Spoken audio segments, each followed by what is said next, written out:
제가 찬양하는 뒷모습을 보니까 눈물이 나네요. 가만히 보면 신앙의 연수가 30년 넘으신 분들일 것 같은데, 제가 가만히 뒤에서 30년 동안 저분들이 얼마나 어떤 기도를 하셨을까, 어깨가 늘어져 있는 모습을 보니까 많은 짐들을 여기까지 지고 오시느냐고 많이 수고하셨고 많이 힘드셨겠다, 그런 생각을 좀 해봅니다.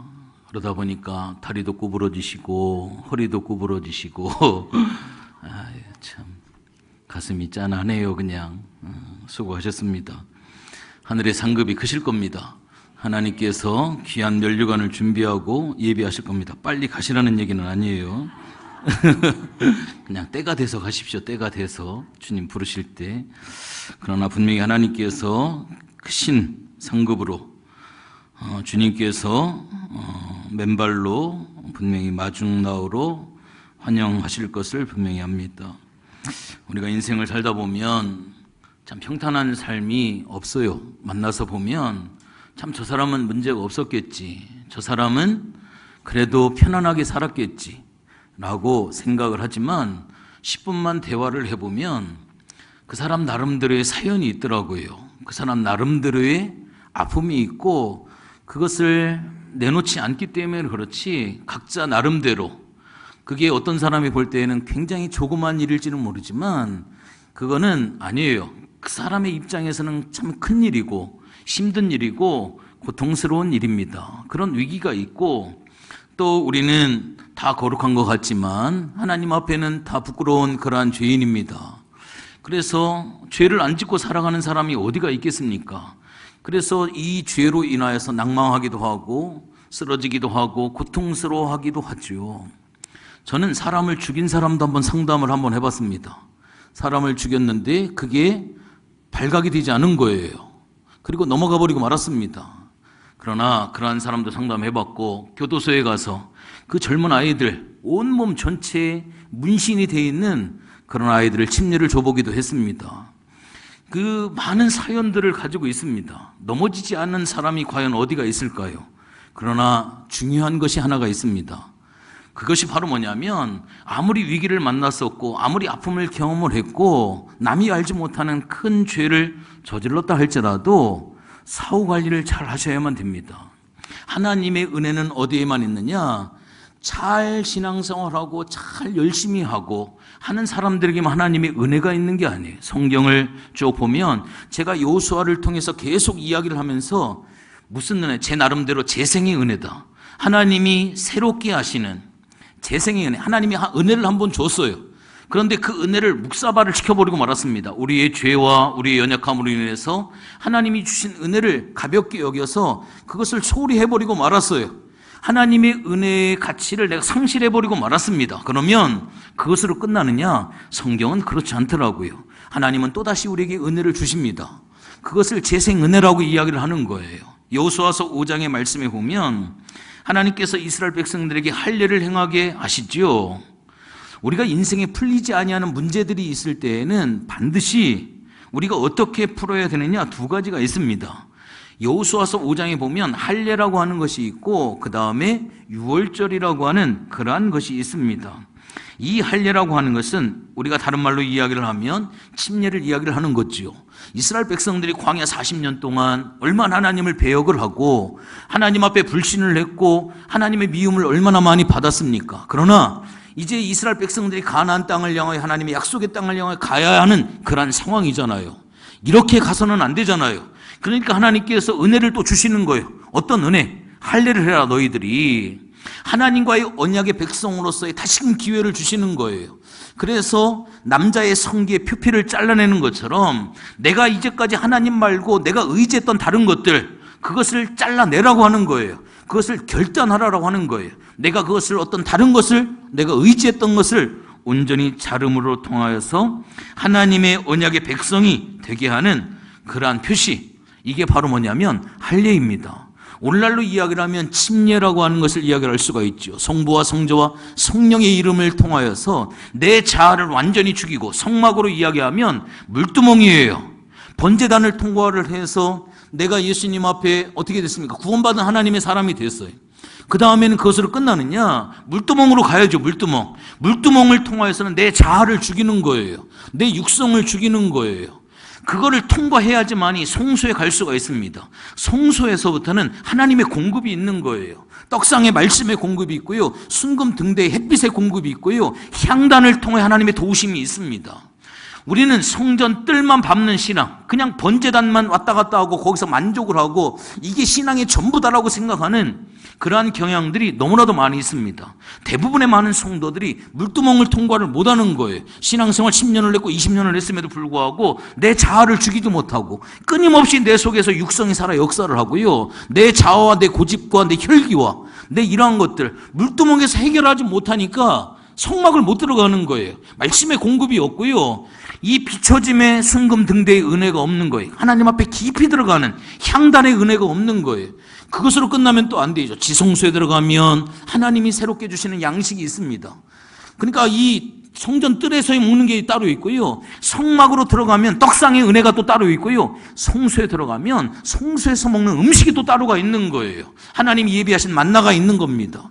이 신앙의 깊이가 들어갈수록 하나님과 하나님의 공급하심이 완전히 달라지는 그러한 상황이 되어지는 겁니다. 우리는 침례를 통하여서, 물두멍을 통하여서 내 육성과 내 자아가 철저히 하나님 앞에 죽어야지만이, 그래야지만이 우리가 성소의 신앙으로 하나님의 공급하심을 받을 수가 있습니다. 그 다음에 유월절이라고 하는 것을 하나님이 지키게 하시죠. 철저한 회개 기도가 있어야 돼요. 여러분들, 이 할례와 유월절이라고 하는 것은 예배의 기본 정신입니다. 우리가 하나님 앞에 침례라고 하는 것을 통해 나 자신을 죽이고 주님이 왕되심을 선포하는 것과 주인이 나에서 주님으로 바뀌셨다라고 하는 것, 주권을 하나님 앞에 침례를 통해 온전히 주님 앞에 드리는 거예요. 하나님과 예수님과 성령님을 내가 최고로 존대해서 내가 하나님 앞에 그렇게 살겠다라고 하는 그러한 결단과 유월절을 지킴을 통해서 내가 철저히 하나님 앞에 죄인이라고 하는 이 사실을 통해 내가 하나님 앞에 회개하는 거예요. 이것을 통하여서 하나님의 재생의 은혜를 받게 되어지는 겁니다. 광야 40년 동안 방황했고, 광야 40년 동안 하나님 앞에 불신의 삶을 살았고, 광야 40년 동안 어그러진 길을 삶을 살았지만 하나님이 약속하신 가나안의 역사를 하나님 이루시기 위해서 한 번의 기회를 더 주시는 거예요. 너 할례 행하고 유월절을 지켜서 하나님의 언약 백성이 돼서 하나님이 예배하신 가나안을 들어가라고 하는 거예요. 이게 바로 하나님께서 우리에게 베풀어 주시는 그러한 은혜입니다. 또한 여호수아서 8장에 보면 에발산이라고 하는 곳이 나와요. 이스라엘 백성들이 여리고성을 점령을 하고 기세 등등 해가지고 아이성을 하나님 앞에 여호수아는 기도도 하지 않죠. 과신해가지고 전심전력으로 해도 힘든데 3,000명만 뽑아가지고 그 아이성 점령으로 보냈죠. 그랬을 때 그 전쟁에서 패배하고 정말로 생명 같은 목숨 36명이 죽고 대패를 하게 되어집니다.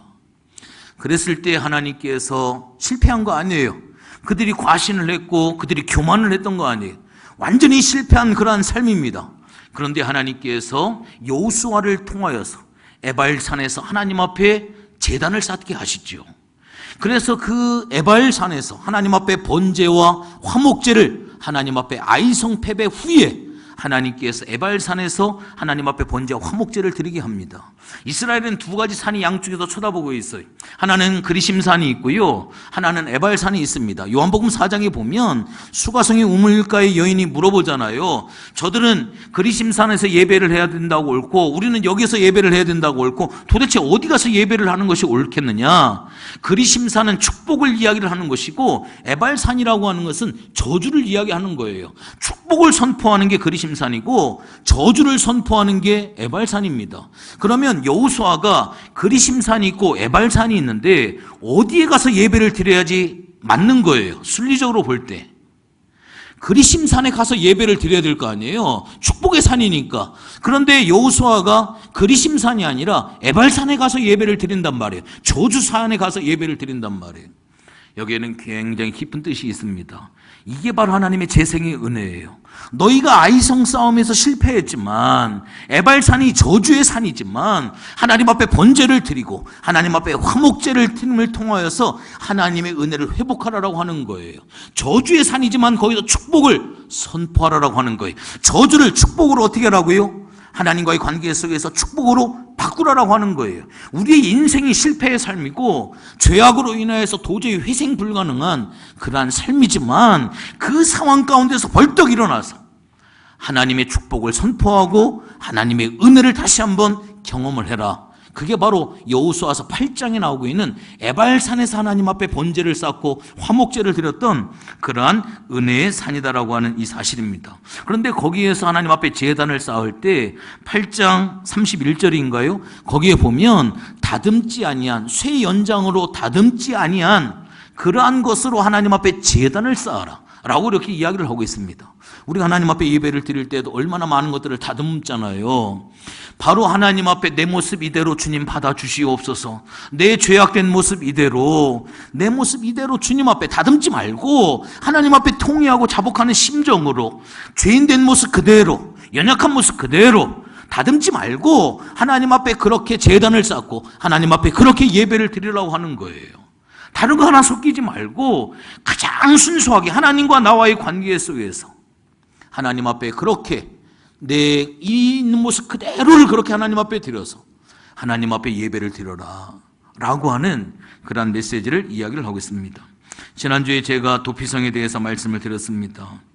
바로 레위인에게 48개의 성을 하나님께서 허락을 해주시는데 그 48개 가운데 특별히 6개의 성, 요단 동편으로 3개, 요단강 서편으로 3개, 큰 대로를 만들어서 어느 누구든지 고의로 사람을 도살을 했을 때, 사람을 살인을 했을 때 그때에는 빨리 도피성에 가서 피해서 생명을 보존할 수 있도록 도피성을 이렇게 하나님께서 허락해 주셨습니다. 내가 아무리 죽을 죄를 지었다 할지라도, 정말로 100번 1000번 죽을 죄를 지었다 할지라도 주님께서 도피성이라고 하는 것을 통하여서 생명을 살린 것처럼, 내가 아무리 죄를 범했다, 히브리서에 나오는 것처럼 내가 은혜의 보좌 앞에 끼웃끼웃 머뭇머뭇 우쭐우쭐 이것이 아니라 내가 하나님의 은혜의 보좌 앞에 내가 당당하게 하나님의 은혜의 보좌 앞에 나아갈 수 있는 것처럼 주님께서 그 은혜를 우리들 속에 허락해 주셨다고 하는 거예요.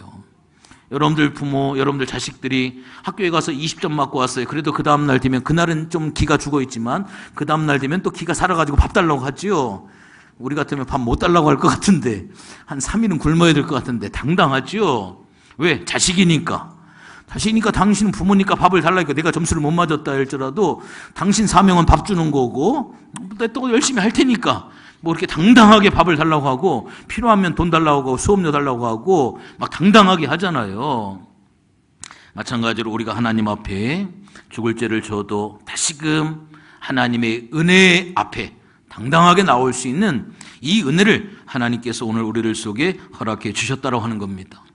오늘 이 여호수아서 21장은 레위에 대해서 이야기를 하고 있습니다. 야곱의 12아들 가운데 루벤, 그 다음에 두 번째 아들 시므온, 그 다음에 세 번째 아들 레위죠, 레위. 그 다음에 네 번째 아들이 유다, 스불론, 이사갈 뭐 해가지고 세 번째 아들이에요. 세 번째 아들이 레위인데, 원래 이 레위라고 하는 이 아들은 우리가 잘 아는 것처럼 제사장이라고 해서 레위 지파에 대해서 굉장히 좋은 감정을 가지고 있잖아요. 제사장 지파고 하나님의 예배를 잘 섬기는 사람들이기 때문에. 그러나 창세기 야곱의 49장, 창세기 49장에 보면 야곱이 12아들을, 루벤은 이렇고, 그 다음에 시므온은 이렇고, 레위는 이렇고, 그 다음에 유다는 이사갈, 스불론 뭐 해가지고 전부 그 아들에 대해서 축복과 저주의 예언을 유언처럼 이렇게 하고 있는데, 거기에 찾아보면 레위에 대해서 저주를 이야기를 하고 있습니다. 원래 이 레위는 축복받은 사람이 아니에요. 원래 이 레위는 저주를 받은 사람입니다. 성격이 굉장히 난폭하고요, 성격이 굉장히 잔인한 사람이었습니다. 폭력성이 굉장히 강한 그러한 사람이었기 때문에 사고 뭉치였었어요. 사고도 잘 냈고요, 아버지로부터 사랑을 잘 받지 못했던 불행한 사람이었습니다. 그런데 우리가 지금 알고 있는 것처럼 어떻게 이 폭력적인 이 사람이, 사고뭉치였던 이 사람이 하나님의 성전의 일을 돕고 하나님의 축복의 일에 앞장을 서고 그 귀한 제사장의 사역을 감당할 수 있는 축복의 사람이 되어졌을까? 사연이 있었을 거 아니에요. 그렇게 바뀌게 된 이유가 있었을 거 아니에요. 그것을 성경에서는 여러 군데에서 그 상황들을 설명을 해주고 있습니다. 우선적으로 여러분들 창세기 49장의 말씀을 한번 볼게요.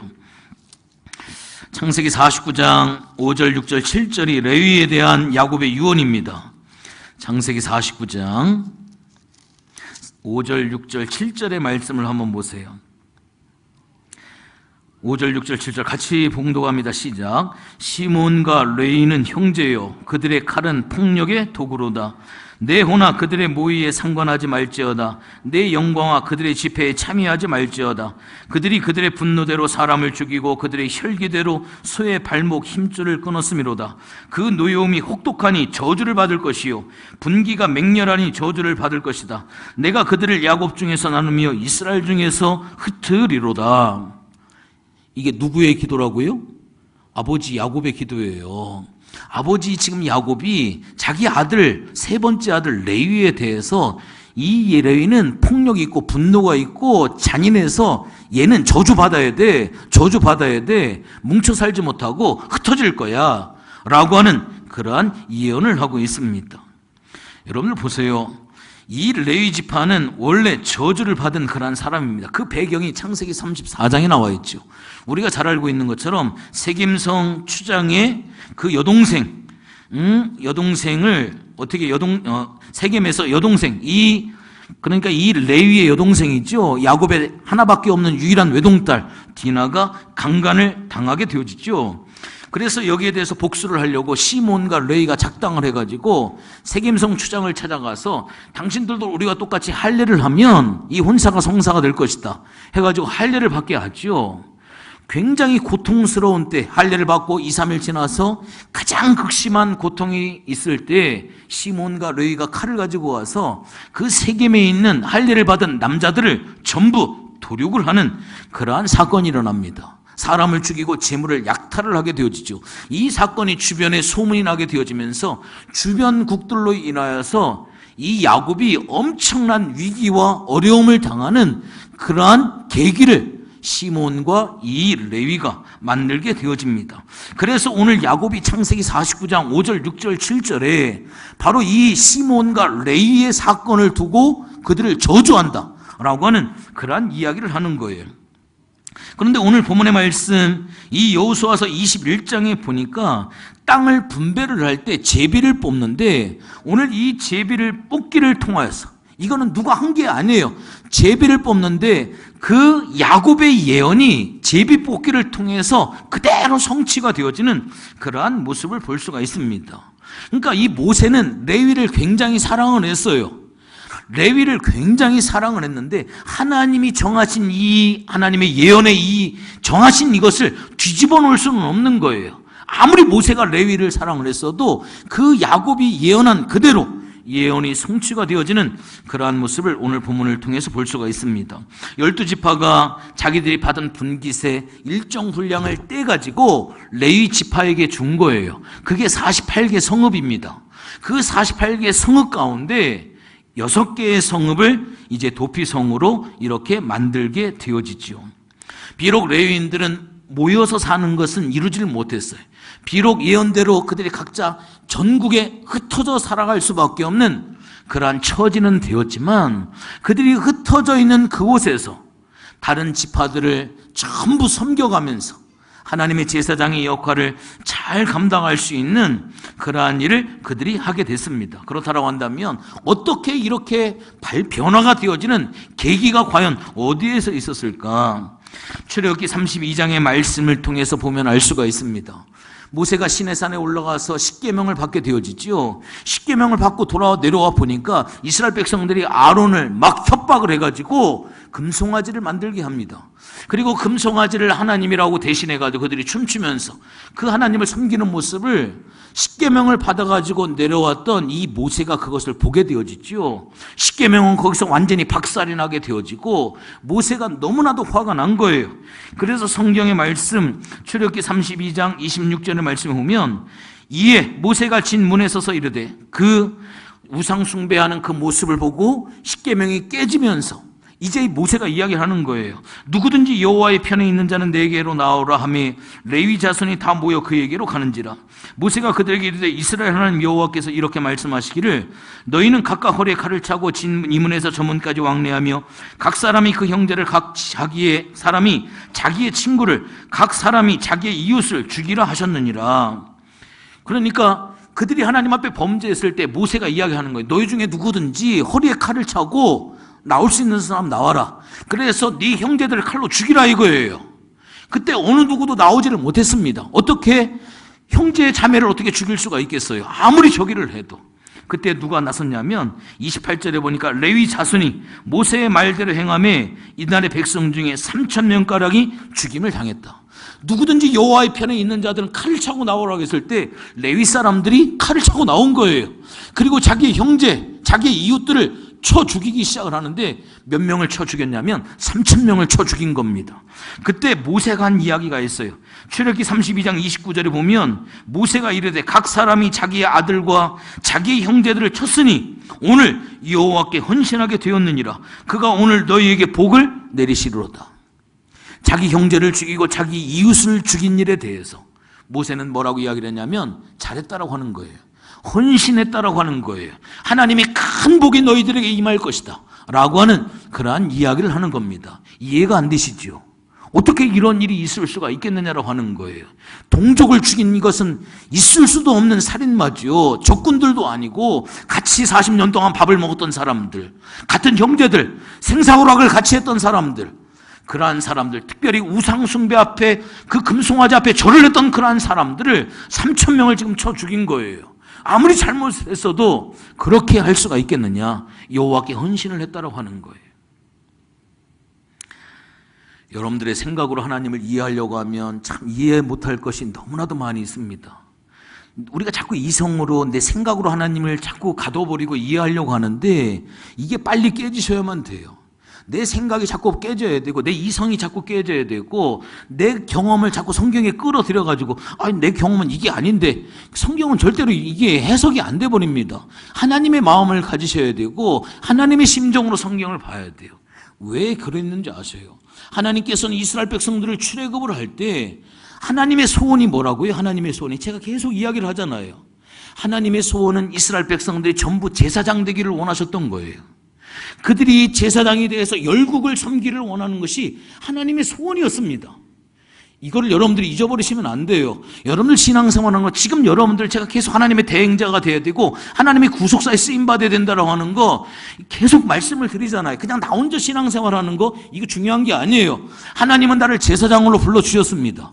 하나님의 제사장의 일을 감당하기를 원하시는 이스라엘 백성들을 출애굽시킨 이유가 바로 뭐예요? 그들이 하나님의 제사장이 돼서 하나님을 섬기는 이 일에 헌신되기를 원하는 거예요. 그런데 그들이 지금 뭐를 하고 있는 거예요?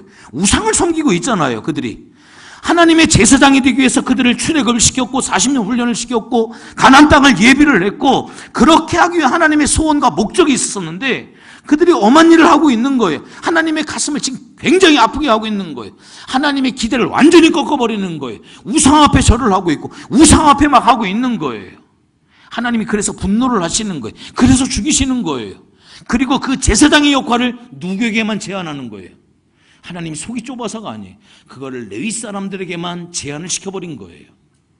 구약시대에는. 그래서 누가 하나님 앞에 나올 수가 없어요. 레위 제사장들만 하나님 앞에 대신해서 나올 수 있어요. 그 사건이 아니었으면 이스라엘 백성 전체가 제사장이었던 거예요. 그런데 그 사건으로 인해서 하나님의 제사장권이 레위인에게만 축소가 되어져 버린 거예요. 그들에게만 하나님의 일을 맡긴 거예요. 그러나 신약으로 넘어와서 오늘날 우리들은 어떻습니까? 목사만이요? 아니에요. 우리 모두가 하나님 앞에 제사장입니다. 여러분들이 하나님 앞에 제사장이에요. 여러분들이 전부가 다 하나님 앞에 영광을 돌릴 수 있는 우리는 다 같은 왕 같은 제사장이고 거룩한 나라고 하나님의 백성이라고 하는 거예요. 이 개념을 여러분들이 가지셔야 돼요. 그래서 우리는 하나님의 대행자가 되어야 되고 하나님의 구속사의 쓰임을 받아야 되고 하나님의 제사장으로서 그냥 나는 성도니까 왔다 갔다만 하고 말아야지 그냥 나는 집사니까 요것만 하고 말아야지 그 개념이 아니라니까요. 목사님들만 그냥 하는 거고 영구재직만 하는 거고 그거 아니라니까요. 우리가 모두가 다 신약으로 넘어와서 예수님께서 우리에게끔 다시금 이 엄청난 이 제사장의 이 사명을 우리에게 부여해 주신 거예요. 그거를 감당하라고. 이게 얼마나 하나님 앞에 귀한 거예요. 이 제사장 직분을 다시 회복시켜 주셨다라고 하는 거. 하나님의 일을 내가 이 레위인처럼 하나님의 일을 내가 감당하기 위해서 세상 가운데서 나를 뽑아서 출애굽을 시킨 것처럼 하나님께서 나를 세상 가운데 건지셔서 나에게 이 귀한 사명으로 하나님께서 나에게 허락해 주셨다라고 하는 거. 이게 하나님 앞에 얼마나 귀한 복인지 알 수가 없습니다. 여러분들, 우리는 이것을 뭐라고 이야기를 하냐면 신약으로 넘으면 제자도라고 이야기를 하는 거예요. 구약 성경에는 제사장이라고 이야기를 하고요, 신약으로 넘으면 제자도라고 이야기를 하는 거예요. 마태복음을 통해서, 누가복음을 통해서 누구든지 자기 십자가를 지고 나를 따르지 아니하는 데게 합당치 아니하다. 아버지나 어머니보다 나를 더 사랑하는 자는 내게 합당치 아니하다. 아들이나 딸을 나보다 더 사랑하는 자도 내게 합당치 아니하다. 물은 내게 오는 자는 자기 부모와 처자와 형제와 자매와 더욱이 자기 목숨까지 미워하지 아니하면 능히 내 제자가 되지 못한다. 이게 신약의 제사장입니다. 그러니까 구약의 제사장의 개념이고 신약으로 넘어오면 제자예요. 여러분들, 제사장과 제자의 차이점이 뭔지 아십니까? 삶의 우선순위를 하나님 앞에 최고로 두라라고 하는 거예요. 삶의 최우선순위를 하나님 앞에 두는 사람, 그 사람이 제사장이고 그 사람이 하나님 앞에 제자라고 하는 거예요. 여러분들, 이 제사장의 자격이라고 하는 것은 헌신, 하나님을 향한 바로 그분의 구별된 삶을 살아가는 거예요. 오늘날 레위가 저주를 축복으로 바꾸게 된 계기가 바로 무엇입니까? 그가 하나님 앞에 그렇게 헌신했던 거예요. 하나님 앞에 제사장으로 헌신을 한 거예요. 그의 삶이 하나님 앞에 저주를 받을 수밖에 없는 그런 삶이었었는데, 그 저주를 받을 수밖에 없는 그 삶을 바로 이 축복의 삶으로 바꿀 수 있었던 것은 제사장으로서의 헌신이었습니다. 이것이 바로 축복으로 바꿀 수 있는 그러한 상황이었다라고 하는 것을 우리가 분명히 기억을 해야만 합니다. 여러분들, 우리가 과연 하나님께서 우리에게 허락해 주신 이 귀한 사명을 우리가 과연 어떻게 살아가야 될까? 목사님께서 지난주에도 두 길을 이야기를 하고 있고요, 오늘도 여러 가지 사건을 이야기를 하고 있죠. 여러분들, 창세기를 통해서 보면 창세기는 세 가지로 구분해서 나눌 수가 있어요. 첫 번째로 1장과 2장은 하나님께 이 세상을 창조하신 삶의 모습을 이야기하고 창조의 섭리를 이야기하고 있습니다. 3절서부터 11장까지는 타락과 하나님의 은혜에 대해서 이야기를 하고 있습니다. 12장서부터 50장까지는 두 길에 대해서 이야기를 하고 있는 거예요. 아브라함과 롯의 길을 이야기하고 있고요, 이삭과 에서와 야곱의 길을 이야기를 하고 있고요, 그 다음에 요셉이라고 하는 삶의 길을 통해서 생명의 부양자가 되어지는 것. 여러분들, 요셉이라고 하는 삶을 통해서 하나님의 통치권이 어떻게 이루어지는가, 하나님의 통치가 어떻게 실현되어지는가, 그것을 모델로 잘 보여준 사람이 누구냐면 바로 요셉이라고 하는 사람이에요. 요셉 한 사람이 살아서 그의 가족 70명, 더 나아가서 애굽의 사람들을 먹이고 더 나아가서 전 세계의 사람을 이 요셉을 통해서 먹이잖아요. 바로 요셉은 생명의 부양자예요. 여러분들 한 사람을 통해서 생명의 부양자가 돼서 수많은 사람을 살리는 생명의 역사에 참여하기를 하나님이 원하시는 거예요. 이거와 마찬가지로 여러분들, 오늘 여기 성경에 보면 시몬의 길이 있고 바로 레위의 길이 있습니다. 여러분들, 이 시몬이라고 하는 사람은 회개하지 않았습니다. 하나님 앞에 돌이키지는 않았습니다. 바로 이 수치스럽고 거짓되었고 이 스스로 더럽혔던, 그래서 아버지를 두려움에 떨게 했고 아버지를 분노케 했고 바로 이 가문과 이 집안을 수치스럽게 그렇게 만들었던 시몬과 레위였었습니다. 그러나 시몬은 끝까지 하나님 앞에 회개하지 아니하고 돌이키지 아니함을 통하여서 결과적으로는 모세의 축복에서 제외가 되어졌습니다. 그래서 시몬 지파는 나중에 보면 시몬 지파는 사라져버리고 말아요. 유대 지파 속에 그냥 흡수가 되어져 버리고 맙니다. 그냥 사라져버리는 거예요. 역사에서 사라져버리고 말아버리는 거예요. 그러나 레위의 경우는 굉장히 다릅니다. 하나님 앞에 헌신하고 하나님 앞에 돌아왔을 때 하나님의 진노를 풀어드릴 수가 있었고요, 레위의 운명은 완전히 바뀌어지는 그러한 삶을 살게 되어집니다. 여러분들, 회개하지 아니했던 이 시몬은 자기의 죄값을 자기가 졌지만 하나님 앞에 철저히 회개했던 이 레위는 하나님 앞에 헌신함으로 말미암아 하나님이 크게 쓰임받을 수 있는 하나님을 자기의 기업으로 얻을 수 있는, 그래서 누구도 누릴 수 없는 12지파를 골고루 전부 하나님의 풍성한 은혜를 누릴 수 있는, 그들이 모여 살 수는 없었지만 흩어질 수밖에 없었지만 그 12지파의 모든 것을 전부 다 누릴 수 있는, 풍성함을 누릴 수 있는 그러한 은혜를 바로 이 레위 지파가 얻게 되어졌습니다. 결론적으로 좀 말씀을 드리려고 합니다. 오늘 우리가 레위처럼 하나님 앞에 실수할 수도 있습니다. 우리의 지난 과거, 우리가 넘어지고 정말로 들추기에도 부끄러운 그러한 모습들이 다 있을 거예요. 정말로 그것만 생각하면, 정말로 그 쥐구멍이라 들어가고 싶은 그러한 마음, 그것만 생각하면 왠지 내가 작아지는, 하나님 앞에 죄송한 그러한 모습들 너무나도 많이 있습니다. 그러나 그러한 과거에 붙잡히지 말고 하나님의 약속을 붙잡을 수 있는 그러한 성도들이 되어졌으면 참 좋겠습니다. 하나님께서 여러분들에게 주신 이 제사장권을 여러분들이 과연 어떻게, 오늘 하루도 내가 그 제사장권을 내가 어떻게 잘 지켜가면서 하나님 앞에 내가 살아가고 있는지, 또한 이 선포된 이 저주의 예언을 하나님의 이 축복으로 완전히 바꾸기 위한 이 레위 결단처럼, 정말로 그것은 힘들고 어려운 일이었겠지만 같은 동족을 칼로 죽일 수밖에 없는, 여호와께 헌신하게 되어지는 그것이 정말로 어떤 것보다, 차라리 내가 죽는 것보다 정말로 힘들고 어려운 그러한 결단이지만, 그 결단을 과감히 수행함을 통하여서 저주를 축복으로 바꾸었던 이 레위의 결단이 오늘 여러분들 각자에게도 분명히 결단의 기로에 설 수 있는 그 상황이 있을 거예요.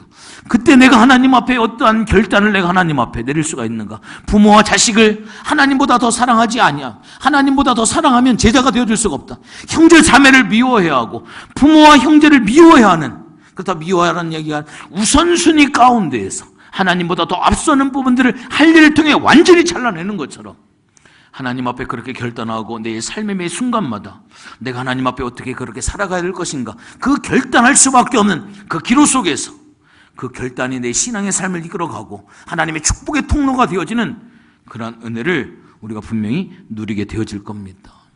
오늘 레위가 얻었던 이 귀한 은혜의 복, 레위가 누렸던 이 귀한 저주에서의 축복의 이 역사가 우리 백향목 속에, 오늘 함께한 저와 여러분들 속에 이 귀한 은혜의 복의 역사가 계속적으로 날마다 새로워지는 그런 은혜가 있으시기를 주님의 이름으로 축원을 드리겠습니다.